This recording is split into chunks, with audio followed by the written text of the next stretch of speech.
श्री शिवाय नमस्तुभ्यम। दोस्तों, कैसे हैं आप सभी लोग? हर हर महादेव।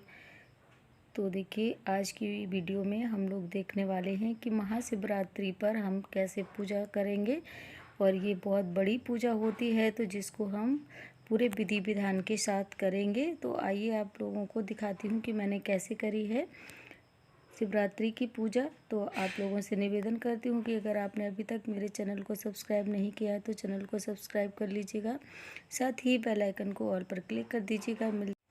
आइए देख लेते हैं कि कैसे हमें पूजा करनी है, क्या क्या सामग्री हमने ली है। सामग्री की वीडियो ऑलरेडी चैनल पर अपलोडेड है, तो आप लोग वहाँ से जाकर देख लीजिएगा। तो यहाँ पर देखिए, हमने सभी सामग्री जो है आपको पहले ही इकट्ठी करके रख लेनी है, ताकि आपको पूजा में बार बार उठना ना पड़े। और अगर आपके घर में शिवलिंग है तो शिवलिंग आप विराजमान कराइएगा। अगर शिवलिंग नहीं है तो पार्थिव शिवलिंग बनाकर भी आप उसकी पूजा कर सकते हैं। तो देखिए, सब प्रथम हम क्या करेंगे, यहाँ पर एक अष्टदल कमल बना लेंगे। आप कोई रंगोली भी बना सकते हैं। अगर नहीं बनानी आती है तो फिर आप हल्दी और कुमकुम डालकर या फिर थोड़ा सा लीप दें हल्दी से। तो उसके बाद उसके ऊपर हम अपनी चौकी रखेंगे। तो मैंने यहाँ पर अष्टदल कमल बना दिया है और रोली से भी थोड़ा सा टीका कर दिया है। तो यहाँ पर हमने एक चौकी ले ली है। चौकी के ऊपर आप सफ़ेद या पीले रंग का वस्त्र बिछा लीजिए। तो मैंने यहाँ पर देखिए सफ़ेद रंग का वस्त्र बिछाया है। भोले बाबा जी को अति प्रिय होती हैं सफ़ेद रंग की चीज़ें, तो इसीलिए हम सफ़ेद रंग का कपड़ा बिछाएंगे। उसके बाद में हम यहाँ पर देखिए भोले बाबा और माता पार्वती को विराजमान हमने करा दिया है। आपके पास में अगर शंकर जी का परिवार है तो ज़रूर आप शिव परिवार को फोटो या प्रतिमा जो भी हो उसको विराजमान कराइए। थोड़े से अक्षत या पुष्प का आसन देकर आप भगवान की मूर्ति को विराजमान कराएं। उसके बाद यहाँ पर देखिए हम कलश स्थापना कर रहे हैं। और घर पर अगर आप ये पूजा कर रहे हो तो फिर इसी विधान से कर सकते हैं। और कलश स्थापना, वरुण कलश की स्थापना करना बहुत ही सुफलदायी होता है। तो इसलिए हम यहाँ पर अष्टदल कमल बना रहे हैं अक्षत से। साबुत चावल को हम अक्षत बोलते हैं, उसी से हमें साबुत चावल ही लेने हैं। तो एक यहाँ पर मैंने कलश ले लिया है। आप स्टील का, पीतल का, मिट्टी का या तांबे का, जो भी आपके पास में हो वो आप कलश ले लें। और उसके बाद उसके कंठ पे हम लोग मौली लपेटेंगे। इस तरीके से मौली लपेटने के बाद कलश के ऊपर आप एक स्वास्तिक बना लें। और उसके बाद कलश में भरने के लिए देखिए हमें चाहिए होगी एक सुपारी, हल्दी की गांठ और एक लौंग का जोड़ा, इलायची और एक सिक्का। ये चीज़ें हम डालेंगे। और दुर्वा घास भी डाल सकते हैं और पुष्प भी डाल सकते हैं। तो देखिए, हल्दी की गांठ मुझे मिल नहीं रही थी, तो मैंने यहाँ पर पिसी हुई हल्दी कलश के अंदर डाल दी है। और उसके बाद में हम यहाँ पर डालेंगे गंगा जल। सर्वप्रथम आपको गंगा जल डालना है, उसके बाद आपको कलश को जल से भरना है। तो कंठ तक हम कलश को जल से भर लेंगे। उसके बाद में हम इसमें पंच पल्लव लगाएंगे। पंच पल्लव में आप अशोक के पत्ते ले सकते हैं, आम के पत्ते ले सकते हैं, और दोनों नहीं मिले तो फिर आप पान के पत्ते भी ले सकते हैं। और यहाँ पर मैंने आम के पल्लव लिए हैं, तो उन्हीं पे हम लगाएंगे। और ये एक पात्र रखना है हमें कलश के ऊपर, उसमें आप अक्षत भर लें या फिर कोई और भी अनाज भर सकते हैं। अगर अक्षत भरेंगे तो ज़्यादा अच्छा रहेगा, क्योंकि हम दीप कलश स्थापना कर रहे हैं। तो आप दीपक ले लें एक इस तरीके का जैसे मैंने लिया है, या आपके पास जो भी दीपक हो आप वो दीपक ले सकते हैं। थोड़ा बड़ा ही दीपक लीजिएगा, ताकि हम जब तक पूजा करेंगे तब तक हमारा दीप जो है जलता रहे अच्छे से।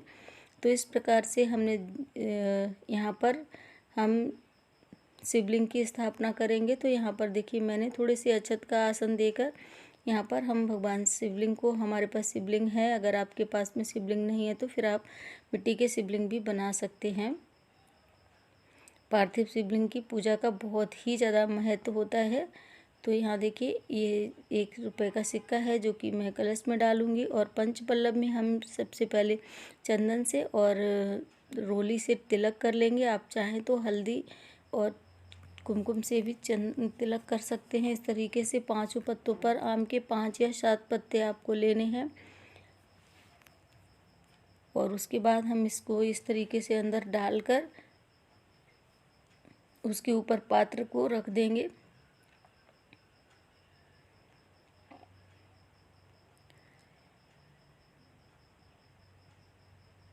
और ये यहाँ पर देखिए हमारे कलश की स्थापना हो गई है।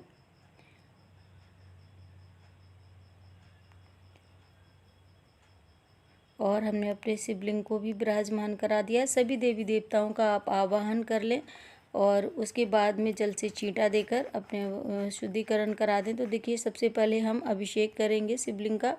तो हम दूसरे पात्र में, जो जिस पात्र में भी आप अभिषेक करना चाहते हैं उस पात्र को ले लीजिएगा। सर्वप्रथम हम जल से अभिषेक कराएंगे। उसके बाद देखिए पंचामृत अगर आपने बनाया है इकट्ठा हुआ तो इकट्ठा बना कर रख ले, नहीं तो ये पांचों चीज़ें अलग अलग होती हैं, आप अलग अलग भी अभिषेक करा सकते हैं। दूध, कच्चा दूध ले लिया है, गाय का कच्चा दूध ले लेना है। आपके पास अगर गाय का मिल जाए तो बहुत अच्छी बात है, अगर नहीं मिल पाता है किसी कारणवश तो जो भी आपके पास कच्चा दूध हो वो ले लें। दूध उबला हुआ नहीं लेना है, बिल्कुल कच्चा ही दूध लेना है। तो देखिए सर्वप्रथम हम दीप प्रज्वलित कर लेंगे। अग्नि देवता को साक्षी मानकर हम अपनी पूजा स्टार्ट करते हैं। तो यहाँ पर दीप प्रज्वलित कर दिया है, जल से छींटा दे देंगे। सभी भगवान को हम पवित्रो पवित्राय नमः, पवित्रो पवित्राय नमः का मंत्र बोलते हुए सभी को शुद्धिकरण करा देंगे। उसके बाद देखिए दूध से हमने अभिषेक कर दिया है और उसके बाद हम तांबे के कलश से जल से अभिषेक कराएंगे। तांबे के पात्र से दूध का अभिषेक नहीं किया जाता है, तो आप इस चीज़ का ध्यान रखिएगा। यहाँ पर देखिए शहद जो मेरे पास था वो जमा हुआ सा है, तो इसलिए मैंने थोड़ा सा उसको इस तरीके से कर लिया है। और उसके बाद में हम शहद से अभिषेक करा देंगे। और उसके बाद में हम यहाँ पर देखिए फिर से जल से शुद्धिकरण करेंगे। जिस जिस चीज़ से भी आपको अभिषेक करना है उसके बाद आपको जल से अभिषेक हर बार करना है। जैसे हमने कच्चे दूध से अभिषेक कराया तो उसके बाद हमने जल से अभिषेक कराया, फिर हम दही से अभिषेक करा रहे हैं। शहद से अभिषेक कराया तो फिर से जल से अभिषेक कराया। अब दही के बाद फिर से हम जल से अभिषेक कराएंगे और पतली धार डालकर अभिषेक कराया जाता है। बहुत पतली धार, जितनी ज़्यादा पतली धार आप डालेंगे उतने ही भोले बाबा जी आपसे प्रसन्न होंगे। तो यहाँ पर देखिए घी को हमने थोड़ा पिघला लिया था, सर्दियों का मौसम है तो जम जाता है। गरम नहीं करना है बिल्कुल भी। अब ठंडा हो जाने के बाद ही अब शिवलिंग पर अब अर्पित करें। तो इस तरीके से अब देखिए हम शक्कर से कराएंगे। तो 5 चीज़ों से हमारा पंचामृत बनता है। तो दूध, दही, घी, शहद, शक्कर, ये सारी चीज़ें मिलाकर पंचामृत हो जाता है। तो इससे हम अभिषेक कराएंगे। उसके बाद गंगा जल से अभिषेक कराएं तो उसके बाद हमारे शिवलिंग जो है शुद्ध। और अब हम गंधोदक स्नान कराएंगे। तो देखिए चंदन को, पीले चंदन को मैंने इसमें घोल लिया। आप चाहें तो अष्टगंध भी आप जल में घोलकर उसके बाद स्नान कराते हैं। तो ये हमारा अभिषेक हो गया है। 5-6 चीज़ों से हमने अभिषेक कराया है। बहुत सारी चीज़ों से लोग अभिषेक करते हैं। आपके पास में जो भी सामग्री हो अभिषेक की, तो देखिए यहाँ पे मैं इत्र से भी अभिषेक करा रही हूँ। कुछ लोग कुशा से अभिषेक करते हैं। बहुत चीज़ें होती हैं, जितना ज़्यादा आप कर सको उतना होता है। तो हम यहाँ पर सादे तरीके से पूजन करा रहे हैं। तो उसके बाद देखिए हम शिवलिंग को शुद्ध जल से स्नान कराकर और इस तरीके से हम यहाँ पर ये जो हमने चरणामृत बना लिया है इसको हम साइड में रख देंगे। आप पूरे परिवार के साथ में इसको प्रसाद के रूप में ग्रहण कर सकते हैं, और नहीं तो फिर आप किसी भी पौधे में आप इसको डाल दें, सिवाय तुलसी के पौधे को छोड़कर। बाकी आप किसी भी पौधे में आप इसको डाल सकते हैं। तो यहाँ पर देखिए एक हम दीप प्रज्वलित करेंगे। एक दीप हमने अपने कलश के ऊपर विराजमान किया है, दूसरा दीप हम यहाँ पर प्रज्वलित करके रख लेंगे। और उसे भी हमने अक्षत का आसन देकर ही रखा है। और उसके बाद में हम शिवलिंग पर चंदन से तिलक लगाएंगे। अब श्रृंगार कर लेंगे चंदन का। तो देखिए सर्वप्रथम हमने गणपति जी का पूजन किया है। जो हमारी जलाधारी की पहली रेखा होती है वहाँ पर हमारे गणपति जी विराजमान होते हैं राइट साइड में, और लेफ्ट साइड में हमारे कार्तिकेय जी विराजमान होते हैं, और बीच में अशोक सुंदरी जी होती हैं, भोलेनाथ की सबसे छोटी पुत्री। और इसके बाद जो जलाधारी रहती है वो हमारी माता रानी का हस्त कमल होता है, पार्वती मैया का। तो देखिए शिवलिंग का हमने श्रृंगार कर दिया है। और यहाँ पर जितने भी फसल के नए फसल हो रही होती है उसके अगर आपको फूल या फिर बाली, जैसे कि गेहूं की बाली होती है, जौ की बाली होती है, जो भी मिल जाए आपको, मैंने यहाँ पर सरसों का फूल चढ़ाया है और उसकी फली शहद चढ़ाया है। और आपको आम का अगर जो बौर रहता है जिससे कि फल बनते हैं वो आप चढ़ा सकते हैं। वस्त्र स्वरूप में हमने यहाँ पर कलावा समर्पित कर दिया है और कलावा का वस्त्र हम सभी को समर्पित कर देंगे मौली से।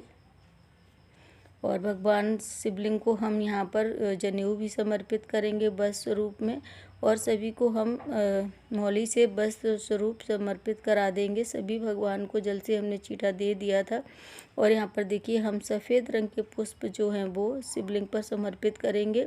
गणपति जी को पीला फूल समर्पित कर देंगे। अगर आपके पास में लाल फूल है तो ज़रूर चढ़ाइएगा। मेरे पास आज लाल फूल नहीं था तो इसीलिए मैंने पीला फूल चढ़ा दिया है। और आज देखिए फाल्गुन महीना स्टार्ट हो चुका है, तो फाल्गुन महीने में अबीर ज़रूर चढ़ाया जाता है सभी भगवान पर।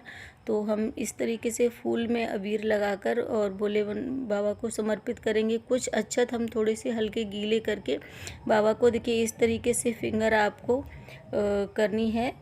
फिर भगवान को हम पंचमेवे का भोग लगा देंगे। और आपके पास सफ़ेद मिठाई हो तो सफ़ेद मिठाई से भोग लगाइए। आज के दिन शिवरात्रि के दिन भगवान भोलेनाथ और माता पार्वती का विवाह हुआ था, इसलिए आज के दिन भगवान को हल्दी कुमकुम सब चढ़ाया जाता है। तो इसीलिए यहाँ पर देखिए कुमकुम से चंदन कर दिया है। उसके बाद देखिए हमने यहाँ पर आचमनी कर ली है। 3 बार जल हाथ में लेकर और आचमनी करनी होती है। उसके बाद चौथी बार में हाथ में जल लेकर इस तरीके से हम शुद्धिकरण करते हैं। और उसके बाद देखिए यहाँ पे थोड़ी सी क्लिप मेरी जो है वो मिस हो गई है, तो मैंने जैसे शिवलिंग की पूजा करी उसी तरीके से हमने पूरे माता गौरी और भोले बाबा की पूजा करी है। और यहाँ पर समीप पत्र चढ़ा दिया है, लौंग का एक जोड़ा चढ़ाया है भगवान जी को, और सभी को इस तरीके से मैंने पूजन किया है।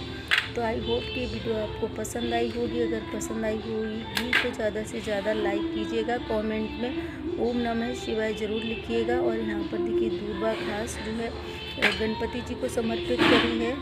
नंदी जी को भी दूर्वा घास आपको समर्पित करानी है।